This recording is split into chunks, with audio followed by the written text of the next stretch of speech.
मेरी शादी को अभी 1 साल ही हुए थे कि मेरे पति बीमार रहने लगे। वह इतना बीमार रहने लगे कि सब डॉक्टर ने जवाब दे दिया था। मैंने शहर के बड़े से बड़े डॉक्टर से अपने पति का इलाज करवाया, मगर किसी डॉक्टर ने कोई उम्मीद नहीं दिलाई। उनका यही कहना था कि यह कुछ दिन के ही मेहमान हैं। जैसे जैसे दिन गुजरते जा रहे थे, उनकी हालत और ज़्यादा खराब होती जा रही थी। मुझे अपने पति की एक बात पर बहुत गुस्सा आता था कि वह रोज़ रात को मुझे अपने पास बुलाते और मुझे एक फ़ोटो दिखाकर कहते थे कि मेरी मौत के बाद तुम इससे शादी कर लेना। वह तस्वीर देखकर मेरा खून खौलने लगता था, क्योंकि वह तस्वीर एक 70 साल के बुढ़े की थी और मैं 22 साल की जवान लड़की थी। मुझे अपने पति की बात सुनकर बहुत दुख होता था। मैं भगवान से उनकी लंबी उम्र की प्रार्थना करती रहती थी, क्योंकि मैं अपने पति से बहुत प्यार करती थी और उनके साथ ज़िंदगी गुजारना चाहती थी। एक दिन मेरे पति का देहांत हो गया और मैं विधवा हो गई। मेरी तो दुनिया ही उजड़ गई थी। मैं अपने गम से निकली भी नहीं थी कि मेरी सास मेरे पास आई और मुझसे कहने लगी, अब तुम जल्दी से उस आदमी से शादी कर लो जिसे तुम्हारा पति कहता था। मैं उनकी यह बात सुनकर हैरत से उन्हें देखने लगी। मैं दूसरी शादी नहीं करना चाहती थी, लेकिन मजबूरन मुझे उस आदमी से शादी करनी पड़ी। शादी की रात जब मेरा दूल्हा मेरे कमरे में आया तो उसे देखकर मेरी चीख निकल गई, क्योंकि वह तो मेरा नाम अविका है। मैं इंदौर की रहने वाली हूँ। मैं अपने माँ बाप की इकलौती बेटी हूँ और एक मिडिल क्लास घर से थी।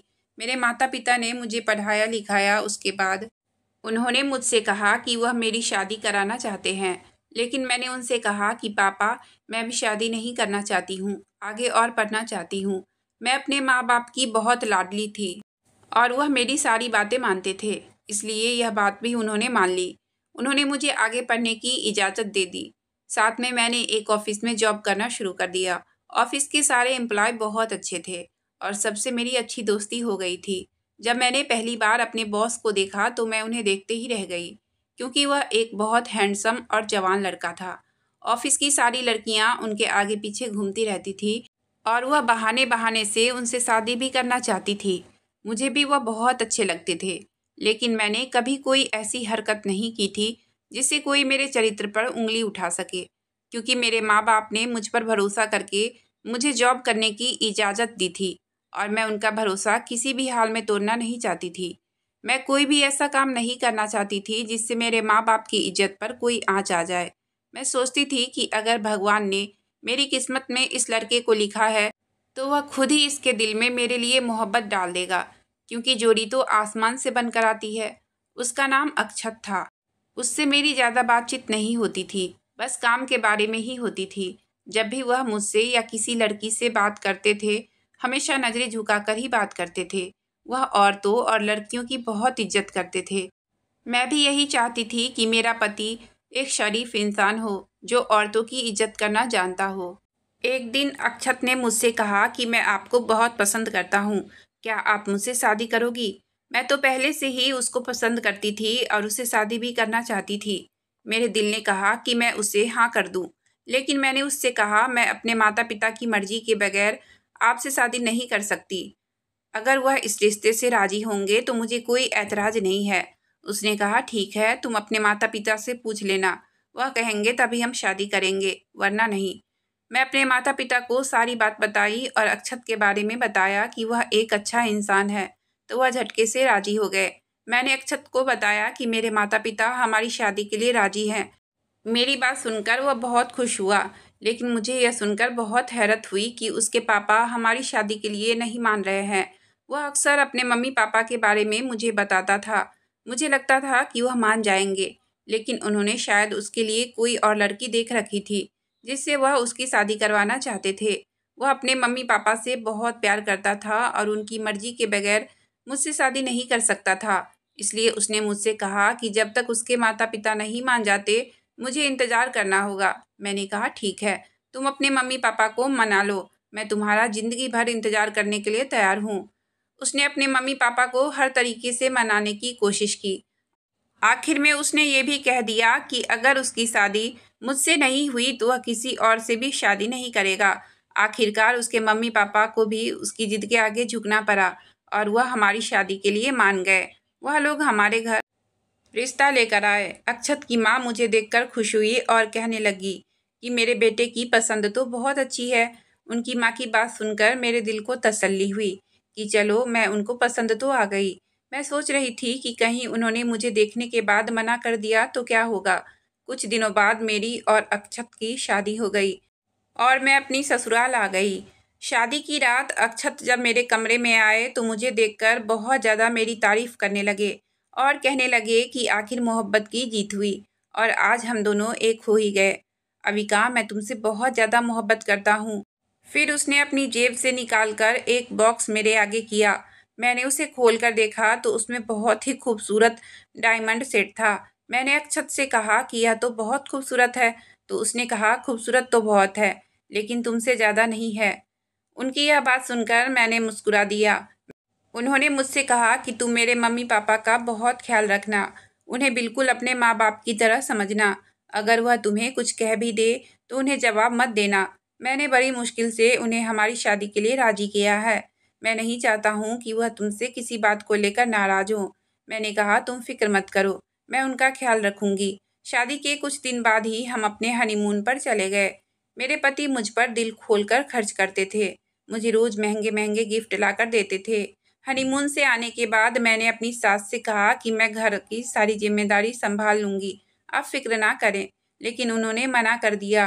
कहने लगी, घर के सारे काम नौकर करते हैं और मैं खाना बना लिया करती हूँ। मैंने उनकी बात सुनकर सर हिला दिया। मैं घर में सारा सारा दिन फ्री रहती थी, इसलिए अक्षत ने मुझसे कहा कि मैं फिर से ऑफिस ज्वाइन कर लूँ, इससे मेरा दिल भी लगा रहेगा। मैंने अगले दिन से ही ऑफिस ज्वाइन कर लिया। अब मैं और मेरे पति साथ में ऑफिस जाते थे और साथ में ही वापस आते थे। हम लोग खाना भी साथ में खाते थे। अक्षत मुझे अक्सर घुमाने लेकर जाते और शॉपिंग पर भी ले जाया करते थे। कभी कभी मुझे लगता था कि मेरे ससुराल वाले मुझसे खुश नहीं हैं। जब मैं यह बात अक्षत से कहती तो वह मुझसे कहते कि ऐसी कोई बात नहीं है और जब मैं तुम्हारे साथ हूँ तो तुम्हें किसी बात की फ़िक्र करने की ज़रूरत नहीं है।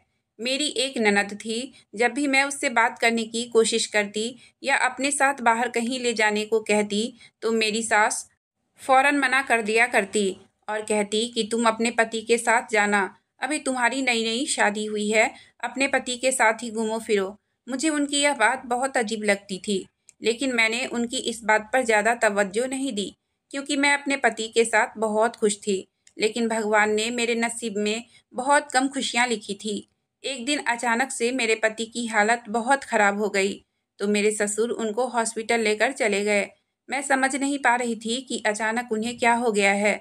जब वह घर वापस आए तो मैंने उनसे पूछा कि डॉक्टर ने क्या बताया, तो उन्होंने मुझसे कहा कि टेस्ट करवाया है, रिपोर्ट कल आएगी तो पता चलेगा। अगले दिन मैंने उनसे पूछा, रिपोर्ट में क्या आया है, तो उन्होंने मुझसे कहा कि कल रिपोर्ट लेकर आएंगे। अब अक्सर ही मेरे पति की अचानक तबीयत खराब हो जाती थी और मेरे ससुर ही उन्हें हॉस्पिटल लेकर जाते थे। मैं अपने ससुर से कहती कि मैं भी साथ चलती हूँ तो वह मुझे मना कर देते थे। जब भी मैं अपने पति से उनकी रिपोर्ट के बारे में पूछती तो कुछ न कुछ बहाना बना दिया करते थे। अब मेरे पति की तबीयत खराब रहने लगी थी। जब मैं उनसे पूछती कि आपको क्या बीमारी हुई है तो वह मुझे कुछ नहीं बताते क्योंकि मैं परेशान ना हो जाऊं।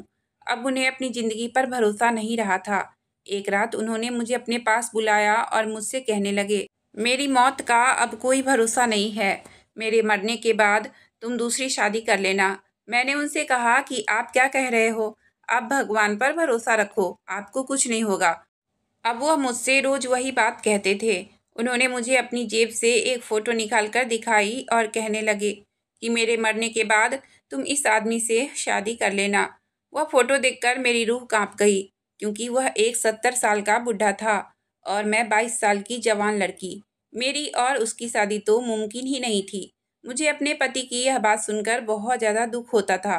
मैं प्रार्थना करती कि भगवान मेरे पति को जल्दी से ठीक कर दें, लेकिन भगवान ने मेरी प्रार्थना नहीं सुनी और एक दिन वही हुआ जिसका मुझे डर था। आज मेरी तबीयत ठीक नहीं थी तो मैं ऑफिस नहीं गई।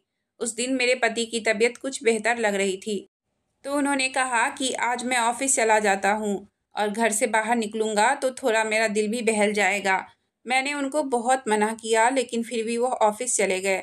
उनके जाने के 2 घंटे बाद ही मुझे फ़ोन आया कि मेरे पति की तबीयत बहुत ज़्यादा ख़राब है और वह हॉस्पिटल में हैं। ये सुनते ही जिस हाल में मैं बैठी थी वैसे ही हॉस्पिटल की तरफ भाग गई। जब मैं हॉस्पिटल में गई तो मैंने देखा मेरे पति आखिरी सांस ले रहे थे। अपने आखिरी समय में भी उन्होंने मुझसे यही कहा कि मेरे मरने के बाद तुम उस आदमी से शादी कर लेना, तुम्हें मेरी मोहब्बत की कसम है। यह कहने के बाद ही उन्होंने दम तोड़ दिया। मैं तो जैसे वही बैठे बैठे पत्थर की बन गई थी। मैंने अपना सुध-बुध गवा दिया था। मुझे अपने जवान पति की मौत पर यकीन ही नहीं आ रहा था। मेरा दिल यह बात कबूल करने को तैयार ही नहीं था कि वह मुझे छोड़कर जा चुके हैं। अब हर समय मैं अपने कमरे में गुमसुम पड़ी रहती थी और उन्हें याद करती रहती थी। शादी करने का मेरा कोई इरादा नहीं था, बल्कि मुझे तो अपना खुद का भी होश नहीं था। तो दूसरी शादी मैं कहाँ से करती? मेरे पति की मौत को अभी कुछ ही दिन हुए थे। मेरी सास मेरे पास आई और मुझसे कहने लगी, अपनी दूसरी शादी की तैयारी कर लो। उनकी यह बात सुनकर मैंने उनको हैरत से देखा और कहा कि मैं कोई दूसरी शादी नहीं करूँगी। उन्होंने मुझसे कहा, तुम्हारे पति ने तुम्हारी जिम्मेदारी मुझे दी थी। उसने कहा था कि मेरे मरने के बाद इसकी दूसरी शादी करवा देना। उनकी यह बात सुनकर मुझे अपने पति की कही हुई बात याद आ गई। वह कहने लगी कि मैं अपने मरे हुए बेटे की आखिरी इच्छा पूरी करूंगी। उन्हें देखकर कहीं से भी नहीं लग रहा था कि उन्हें अपने जवान बेटे की मौत का कोई गम है। अगर होता तो वह मुझे दूसरी शादी करने के लिए मजबूर नहीं करती। मेरे पति के देहांत के बाद मेरे माता पिता मुझे लेने आए तो मेरी सास ने कहा कि अब यह हमारी बेटी है और इसकी सारी जिम्मेदारी भी मेरी ही है। मैं अपने माता पिता के साथ जाना चाहती थी, लेकिन मेरे पति की कसम ने मुझे यहाँ रोक कर रखा था। मैं यह शादी करना नहीं चाहती थी, लेकिन अपने पति की इच्छा पूरी करने के लिए मैंने शादी के लिए हाँ कर दी। कुछ दिनों बाद ही मेरी सास ने मेरी शादी करवा दी। मेरी शादी वाले दिन लोग तरह तरह की बातें बना रहे थे। कह रहे थे कि पति की मौत को अभी इतने ही दिन हुए हैं और इसको देखो कैसे बेशर्मी की तरह दुल्हन बनी बैठी है। लेकिन उनकी बातों का मुझ पर कोई असर नहीं हो रहा था, क्योंकि मैं तो खुद पत्थर की मूरत बनी हुई वहाँ बैठी थी। रात को मेरी ननद मुझे मेरे कमरे में छोड़कर चली गई। मुझे बहुत डर लग रहा था। जब मेरा पति मेरे कमरे में आया तो उसे देखकर मेरी चीख निकल गई, क्योंकि मेरा दूसरा पति कोई और नहीं बल्कि मेरा ससुर था। मैं बेड से उतरी तो तभी मेरे ससुर मेरे पास आए और मुझसे कहने लगे कि तुम क्यों डर रही हो? तुम्हारी दूसरी शादी मुझसे ही हुई है। अब मैं तुम्हारा पति हूँ। मेरे पहले पति ने मुझे उसकी तस्वीर तो दिखाई थी, लेकिन मैंने वह फ़ोटो ज़्यादा गौर से नहीं देखी थी, इसलिए मैं पहचान नहीं पाई थी। लेकिन आज असलियत को अपने सामने देखकर मेरी आंखें फटी की फटी रह गई। मुझे इस बात पर यकीन नहीं आ रहा था। मैंने अपने ससुर से कहा कि मैंने आपसे मजबूरी में शादी की है।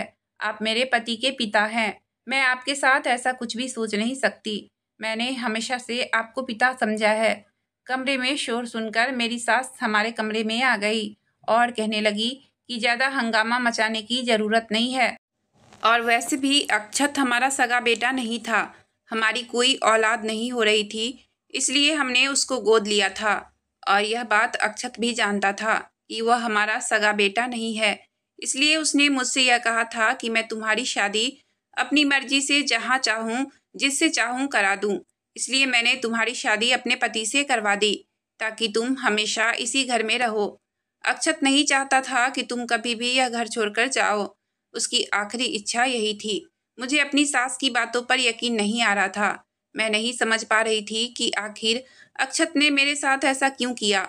मेरी सास कहने लगी, मैं अक्षत से बहुत मोहब्बत करती थी, उसे अपना बेटा ही मानती थी। इसलिए मैंने उसकी आखिरी इच्छा पूरी करने के लिए अपने पति की शादी तुमसे करवा दी।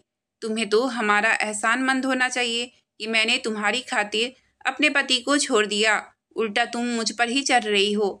मैंने कहा, आप दोनों मेरे कमरे से अभी कभी निकल जाइए। वह दोनों नाराज होते हुए मेरे कमरे से बाहर चले गए और मैं वही जमीन पर बैठ गई। जो राज आज मेरे सामने खुले थे, उन्होंने तो मेरी जान ही निकाल दी थी। मुझे अक्षत ने कभी यह बात क्यों नहीं बताई कि वह उसके सगे माता पिता नहीं है। मैं बड़ी मुश्किल में फंस गई थी। अब मैं इस मुश्किल से कैसे निकलूंगी? यही सब कुछ सोच सोच कर मैं जोर जोर से रोने लगी। मैंने अक्षत की फ़ोटो उठाई और उससे सवाल करने लगी कि आखिर उसने मेरे साथ ऐसा क्यों किया। क्यों उसने मुझे अपने प्यार की कसम दी कि मैं दूसरी शादी कर लूँ, वह भी उसके ही पिता से। आज वह मेरे सामने मेरे पति की शक्ल में खड़े थे। मैं यह सब सपने में भी नहीं सोच सकती थी। सारी रात यही सब सोचती रही। नींद तो मेरी आंखों से कोसों मील दूर जा चुकी थी। सुबह हुई तो एक नौकरानी मेरे लिए नाश्ता लेकर आई। वह मुझसे कहने लगी कि बड़ी मैडम ने कहा है कि आप नाश्ता कर लो। मैंने उससे कहा कि तुम यह लेकर जाओ, मुझे नाश्ता नहीं करना है। मेरा मन कर रहा था कि मैं इस घर से बहुत दूर चली जाऊं। मैंने सोचा कि ऑफिस चली जाती हूँ, मेरा कुछ दिल बहल जाएगा। वैसे भी रात में मेरे ऊपर जो पहाड़ टूटे थे, उसने मेरी जिंदगी को बर्बाद करके रख दिया था। मैं ऑफिस जाने के लिए तैयार हो रही थी कि मेरा दूसरा पति मेरे कमरे में आया और मुझसे कहने लगा, अब से तुम ऑफिस नहीं जाओगी, घर में ही रहोगी। मैंने उससे पूछा कि क्यों नहीं जाऊंगी, तो उसने मुझसे कहा कि आज के बाद तुम्हें ऑफिस जाने की कोई ज़रूरत नहीं है। तुम घर में रहकर घर की जिम्मेदारियां संभालो। अब मैं तुम्हारा पति हूँ, तुम्हें मेरी हर बात माननी पड़ेगी। आज से मैं जैसा कहूँगा वैसा ही तुम्हें करना होगा। ऑफिस के सारे काम मैं खुद देख लूँगा, तुम्हें उसकी टेंशन लेने की ज़रूरत नहीं है। मैंने गुस्से में उसे देखते हुए कहा कि मैं ज़रूर ऑफिस जाऊंगी। उसने मुझसे कहा, ठीक है, तुम ऑफिस जाओ, मैं यहाँ तुम्हारे पास तुम्हारे कमरे में ही रहूँगा। यह सुनकर मेरे पैरों तले जमीन निकल गई। फिर वह मुझसे कहने लगा कि अगर तुम चाहती हो कि मैं इस कमरे में तुम्हारे साथ नहीं रहूं, तो तुम्हें मेरी हर बात माननी पड़ेगी। मैं उसकी बात सुनकर डर गई और सोचने लगी कि कहीं यह सच में मेरे साथ मेरे कमरे में रहने ना आ जाए। मेरा तो उसके साथ एक पल गुजारना भी मुश्किल था। मैं उसे अपने कमरे में बर्दाश्त नहीं कर सकती थी। इसलिए मैं चुप रही और मैंने ऑफिस जाना बंद कर दिया। अपने ससुराल वालों का बर्ताव देखकर मुझे अब समझ में आने लगा था कि मेरी दूसरी शादी मेरे ससुर से क्यों करवाई है। अक्षत ने अपनी मौत से पहले यह घर और अपनी सारी प्रॉपर्टी मेरे नाम कर दी थी। अगर उसकी मौत के बाद मैं यहाँ से चली जाती और किसी और आदमी से शादी कर लेती, तो यह घर और सारी जायदाद इन लोगों के हाथ से चली जाती और यह दर दर के भिखारी बन जाते। इसलिए इन लोगों ने मेरी शादी मेरे ही ससुर से करवा दी, ताकि मैं इसी घर में रहूं और अक्षत की प्रॉपर्टी भी इन लोगों के हाथ से ना निकले, क्योंकि उसके असली माता पिता अपने मरने से पहले अपनी सारी जायदाद अक्षत के नाम कर दी थी। इसलिए मेरी सास ही मेरी सौतन बन गई थी। घर में परे परे अब मेरी तबीयत खराब रहने लगी थी। मैं ज़्यादा बाहर नहीं जाती थी और ना ही किसी से मिलती जुलती थी। मैं हमेशा अपने कमरे में ही रहती थी। नौकरानी मुझे खाना देकर जाती तो मैं खा लिया करती थी। मेरी भूख प्यास तो कब की मर चुकी थी। एक दिन जब मैं नीचे किसी काम से गई तो घर के गेट से वकील साहब को जाते हुए देखा। मैंने अपने पास नौकरानी को बुलाया और उससे पूछा कि वकील साहब यहाँ क्या करने आए थे। तो वह कहने लगी, बड़े साहब को वसीयत के बारे में बताने आए थे। मैं अपने कमरे में आ गई। कुछ दिनों बाद मेरा पति मेरे कमरे में आया और ऑफिस के कुछ पेपर पर साइन करने को कहा। अब वह रोज कोई न कोई पेपर या चेक मेरे पास लेकर आता और मुझसे कहता कि इस पर साइन करो, और मुझे धमकी देता कि अगर मैंने इन पेपर्स पर साइन नहीं किया तो मेरे पास मेरे कमरे में आकर रहने लगेगा। मुझे मजबूरन उसकी बात माननी पड़ती थी, क्योंकि मेरे पास कोई और चारा नहीं था। अगर कभी मैं पेपर पर साइन करने से मना कर देती थी तो मुझे धमकी देता कि अगर मैंने उसकी बात ना मानी तो वह मेरे कमरे में आकर रहने लगेगा। मैं किसी भी हाल में यह नहीं चाहती थी कि वह मेरे कमरे में आकर रहने लगे, क्योंकि मुझे उससे नफरत होने लगी थी। एक दिन जब मैं किचन में गई तो मैंने उन दोनों पति पत्नी की बातें सुन ली। मेरा पति कह रहा था कि अक्षत अगर कुछ समय और जिंदा रहता तो हम उसे और ज़्यादा फायदा उठा सकते थे। बहुत जल्दी ही मर गया बेचारा। मैं समझ गई थी कि यह लोग जो कुछ भी कर रहे थे जायदाद के लिए ही कर रहे थे। वकील अक्सर हमारे घर पर आता जाता रहता था। उससे मैंने कई बार बात करने की कोशिश की थी, लेकिन मैं बात नहीं कर पाती थी। एक रात जब मैंने खाना खाया तो खाना खाते ही मेरी तबीयत बिगड़ने लगी थी। मेरी नौकरानी जो मेरे पास खाना लेकर आई थी, उसने मुझे चुपके से बता दिया कि मेरी सास ने मेरे खाने में कुछ मिलाया था, जिससे मेरी हालत खराब हो गई थी। मेरी हालत इतनी खराब हो गई थी कि मुझे ऐसा लग रहा था कि अब मैं नहीं बचूंगी। मैंने सोचा क्यों न मैं अपने पति से बात करूं, जो कुछ भी मुझसे लेना चाहता है वह ले ले और बदले में मुझे छोड़ दे। यही सोचकर मैं नीचे उसके कमरे में जाने लगी। मैं उनके कमरे का दरवाज़ा खटखटाने ही वाली थी कि मुझे अंदर से आवाज़ आई। मेरा पति अपनी बीवी से कह रहा था कि आइंदा तुम यह बात अपनी जुबान पर कभी मत लाना। अगर किसी को पता चल गया तो अच्छा नहीं होगा, और अविका को तो यह बात बिल्कुल नहीं पता चलनी चाहिए। मैं सोचने लगी कि अब यह लोग मुझसे क्या छुपा रहे हैं। वह दोनों हमेशा ही छुप छुप कर बातें करते रहते थे। मैं जानना चाहती थी कि इन दोनों का राज क्या है। मैं अपने कमरे में चली गई और वहां जाकर सोचने लगी कि मैं ऐसा क्या करूं जिससे मुझे इन दोनों का राज पता चल जाए। फिर मेरे दिमाग में एक आइडिया आया कि क्यों ना मैं अपने पति को अपना दीवाना बना लूं। अगर वह मेरे काबू में आ गया तो मैं उससे सब कुछ उगलवा लूंगी। एक रात मैं तैयार होकर नीचे अपने पति के कमरे में गई। उसके कमरे में जाकर मैंने उससे कहा कि तुम भूल रहे हो कि मैं तुम्हारी पत्नी हूँ। मेरा भी तुम पर कोई हक बनता है। तुम मेरे साथ मेरे कमरे में चलो। मेरी यह बात सुनकर तो मेरी सास के चेहरे का रंग ही उड़ गया। मैंने अपने पति का हाथ पकड़कर उसे बेड से उठाया और कहने लगी कि इस बुरी औरत को छोड़ो, अब तुम मेरे साथ रहना। यह सुनकर मेरा पति भी खुश हो गया, क्योंकि वह 70 साल का बुढ़ा था और मैं एक जवान और खूबसूरत लड़की। भला ऐसा मौका कौन छोड़ सकता था। वह खुशी खुशी उठकर मेरे साथ मेरे कमरे में आ गया। मैं उसे अपने कमरे में लाकर बोली कि तुम अपनी पहली बीवी को इस घर से निकाल दो, तभी मैं हमेशा के लिए तुम्हारे साथ रहने को तैयार हूँ, वरना मैं तुम्हें छोड़कर चली जाऊंगी। उसने कहा, तुम फिक्र मत करो, मैं उस बुड्ढी को इस घर से निकाल दूंगा। मैं तुम्हारे साथ रहने के लिए कुछ भी कर सकता हूँ। अब मैं रोज तैयार होकर उसके सामने जाती, उसका ध्यान रखती और अपने हाथ से उसे खाना देती थी। कुछ ही दिनों में वह मेरा दीवाना बन गया था। अब वह मेरी खातिर कुछ भी करने को तैयार था। यह सब देखकर उसकी बीवी का बस नहीं चल रहा था कि वह मुझे घर से निकाल दे, लेकिन वह कुछ नहीं कर सकती थी, क्योंकि अब तो उसका पति मेरा दीवाना हो गया था। वह उसकी तरफ देखता भी नहीं था। वह जब भी बाहर से घर में आता तो सीधा मेरे पास ही आता था। एक दिन मैंने अपने पति से कहा कि मैं इस शहर में नहीं रहना चाहती हूँ। यहाँ पर मुझे अक्षत की बहुत याद सताती है। हम कहीं और चलकर रहते हैं, जहाँ सिर्फ मैं और आप हो और उसके अलावा और कोई ना हो। यह सुनकर वह बहुत खुश हुआ, कहने लगा कि ठीक है, जैसा तुम कहो। मैं चाहती थी कि मेरी यह बात सुनकर उसकी पत्नी जल भुन जाए। एक दिन मेरी सास खूब जोर जोर से अपने पति के ऊपर चीखने लगी और कहने लगी कि तुम अभी अविका को तलाक दो। मेरे पति ने कहा, धीरे से बोलो, कोई सुन लेगा। हम मंजिल के इतने करीब आकर पीछे नहीं जा सकते, और यह सारा प्लान तो तुम्हारा ही था। अब तुम मुझसे ऐसे पीछे हटने को कैसे कह सकती हो। उसकी पत्नी ने कहा, मैं कुछ नहीं सुनना चाहती हूँ। मुझे कुछ नहीं चाहिए, बस तुम उस लड़की को तलाक दे दो। अगर तुमने उसे तलाक नहीं दिया तो मैं उसे सब कुछ बता दूंगी। फिर तुम जानते हो क्या होगा। मेरे पति ने कहा कि ठीक है, मैं उसे छोड़ दूंगा, लेकिन तुम अपनी जुबान बंद रखो। अब उनका खेला हुआ खेल उन पर ही उल्टा पड़ गया था।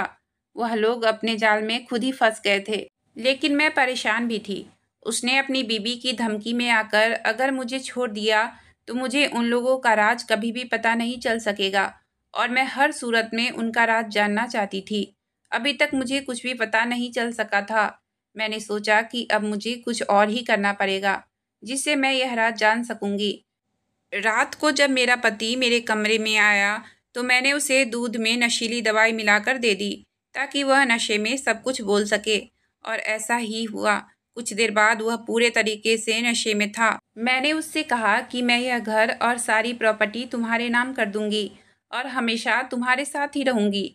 तुम मुझे सब कुछ सच सच बता दो। वह अपने होश में नहीं था, इसलिए उसने मुझे सब कुछ सच सच बताना शुरू कर दिया। कहने लगा कि अक्षत मेरे दोस्त का बेटा था। मेरा दोस्त बहुत अमीर था, उसके पास किसी चीज की कोई कमी नहीं थी और मेरे पास कुछ भी नहीं था। मुझे यह देखकर अपने दोस्त से बहुत जलन होती थी। जब अक्षत 4 साल का था तो मैंने अपने दोस्त और उसकी पत्नी का एक्सीडेंट करवा दिया, क्योंकि मैं जानता था कि अक्षत के माता पिता के बाद उसकी जिम्मेदारी हमें ही मिलेगी। और ऐसा ही हुआ। उसके माता पिता के देहांत के बाद हम लोग उसकी परवरिश के लिए इस घर में आ गए, लेकिन हमारे नाम कुछ भी नहीं था। हम सिर्फ अक्षत की और उसकी जायदाद की देखभाल कर सकते थे, जब तक अक्षत 18 साल का हो जाए। उसके बाद सब कुछ उसके नाम पर हो जाता, और अगर इस बीच उसको कुछ हो जाता तो सारी जायदाद ट्रस्ट में चली जाती। अब हमारे पास कोई चारा नहीं था। जब वह बड़ा हो गया तो उसने सारा कारोबार अपने हाथ में ले लिया और उसने इस बिजनेस को आसमान पर पहुंचा दिया। फिर एक दिन वह कहने लगा कि वह किसी लड़की को पसंद करता है और उसी से शादी करना चाहता है। तब हमने उसे बताया कि वह हमारा सगा बेटा नहीं है, मेरे दोस्त का बेटा है और हम अपनी बेटी की शादी उससे करवाना चाहते हैं। हमने सोचा था कि अगर उसकी शादी हमारी बेटी के साथ हो जाती तो उसकी सारी ज़मीन जायदाद हमारे पास ही रहेगी, लेकिन उसने हमारी बेटी से शादी करने के लिए मना कर दिया और कहने लगा, मैंने उसे हमेशा अपनी बहन समझा है और आप लोगों को अपने मम्मी पापा, मैं उससे शादी नहीं कर सकता। वह हमें मनाने की कोशिश करने लगा ताकि उसकी शादी तुम्हारे साथ करने पर राजी हो जाए। हम नहीं मान रहे थे, लेकिन हमने सोचा कहीं वह भागकर तुमसे शादी ना कर ले तो सब कुछ हमारे हाथ से निकल जाता, इसलिए हमने उसकी शादी तुमसे करवा दी। लेकिन वह तो शादी होते ही तुम पर अपनी दौलत बरसाने लगा। वह रोज़ रोज़ तुम्हें महंगे महंगे गिफ्ट लाकर देता था। उसने घर भी तुम्हारे नाम कर दिया था। जब भी कोई प्रॉपर्टी लेता तो तुम्हारे नाम पर ही लेता था। हमें बहुत गुस्सा आता था, लेकिन हम कुछ नहीं कर सकते थे। फिर हमने सोचा कि क्यों ना हम अक्षत को जान से मार दे, लेकिन हम उसको ऐसे नहीं मार सकते थे, इसलिए हमने उसके खाने में थोड़ा थोड़ा जहर मिलाना शुरू कर दिया। जब भी वह खाना खाता तो उसकी तबीयत खराब हो जाती थी। धीरे धीरे जहर उसके पेट में जा रहा था। इसी वजह से मैं उसे अकेले ही डॉक्टर के पास लेकर जाता था। डॉक्टर की रिपोर्ट में सब कुछ साफ साफ आ गया था, लेकिन मैं डॉक्टर को पैसे देकर वह रिपोर्ट बदलवा दिया था और अक्षत को बताया कि उसे ब्लड कैंसर है। यह सुनकर उसने हमसे कहा, यह बात हम तुम्हें नहीं बताएंगे क्योंकि तुम्हें बहुत अफसोस होगा, और हमने ऐसा ही किया। उसके बाद मेरी पत्नी ने धीरे धीरे उसे अपनी बातों में लेना शुरू किया कि तुम्हारे मरने के बाद अविका की शादी मैं अपने पति से करवा दूंगी। पहले तो उसने मना कर दिया। मेरी पत्नी ने उससे कहा कि अगर अविका की शादी कहीं और होती है तो पता नहीं वह लोग कैसे होंगे, उसका ख्याल रखेंगे भी या नहीं। अगर तुम उसकी शादी के लिए मान जाते हो तो वह इस घर में ही रहेगी और हम उसका बहुत ख्याल रखेंगे। लेकिन वह मानने को तैयार नहीं था। मेरी पत्नी ने उसके ऊपर इतना जोर डाला कि वह आखिर में मान गया। वह अपने घर जमीन जायदाद तो तुम्हारे नाम कर चुका था और अपना बिजनेस भी तुम्हारे नाम कर दिया ताकि उसके मरने के बाद तुम्हें कोई परेशानी ना हो। मैंने उससे बहुत रोकने की कोशिश की, लेकिन वह नहीं माना। उसके बाद हमें वह करना पड़ा जो हम कुछ दिन बाद करने वाले थे। उनकी यह बात सुनकर तो मेरे रोंगटे खड़े हो गए और मैंने उनसे पूछा कि तुमने मेरे अक्षत के साथ क्या किया। उसने बताया कि हमने उसके खाने में ज़्यादा जहर मिला दिया जिससे वह उसी दिन मर गया, और उसके मरने के बाद मेरी पत्नी ने तुम्हारी शादी मेरे साथ करवा दी ताकि हम तुमसे सब जमीन जायदाद और बिजनेस छीन सके। अब हम तुम्हारे खाने में भी जहर मिलाने लगे तुम्हारे मरने के बाद यह सब कुछ हमारा हो जाए, लेकिन मैं तुम्हें मरने नहीं दूंगा। मैं उस बुढ़ी औरत को इस घर से निकाल दूंगा। मैं उसकी सारी बातें रिकॉर्ड कर ली थी। अगले दिन मैंने पुलिस से उनकी रिपोर्ट करवाई। पुलिस हमारे घर आई और उन दोनों पति पत्नी को गिरफ्तार कर ले गई। अदालत में उन दोनों की पेशी हुई। मैंने सारे सबूत दिखा दिए। सारा सबूत देखते हुए जज साहब ने उन दोनों को उम्र कैद की सज़ा सुना दी। अब वह दोनों पति पत्नी अपनी बाकी की बची ज़िंदगी जेल में ही गुजारेंगे। मैंने अक्षत के नाम से एक अस्पताल खुलवाया। इसमें गरीब लोगों का इलाज मुफ्त में होता है। और मैंने दूसरी शादी नहीं की क्योंकि लोगों से मेरा भरोसा ही उठ चुका था। काश उन लोगों ने अक्षत के साथ ऐसा कुछ नहीं किया होता। वह तो उनसे अपने सगे माता पिता से भी ज़्यादा मोहब्बत करता था। अगर वह एक बार भी बता देते कि उन्हें ज़मीन जायदाद चाहिए तो वह खुशी खुशी उनके नाम कर देता, लेकिन उन लोगों ने अपने लालच में आकर मेरे पति को मुझसे छीन लिया। ऐसा करते हुए उनके हाथ पैर नहीं कांपे थे। लोग तो कुछ समय जानवरों के साथ बिता ले तो उनसे भी मोहब्बत हो जाती है, लेकिन अक्षत तो उनके दोस्त का बेटा था। फिर भी उन्हें उस पर तरस नहीं आया। उन लोगों के लिए हमेशा मेरे दिल से बद्दुआ ही निकलती है कि इन्होंने जवानी में ही मेरे पति को मुझसे छीन लिया।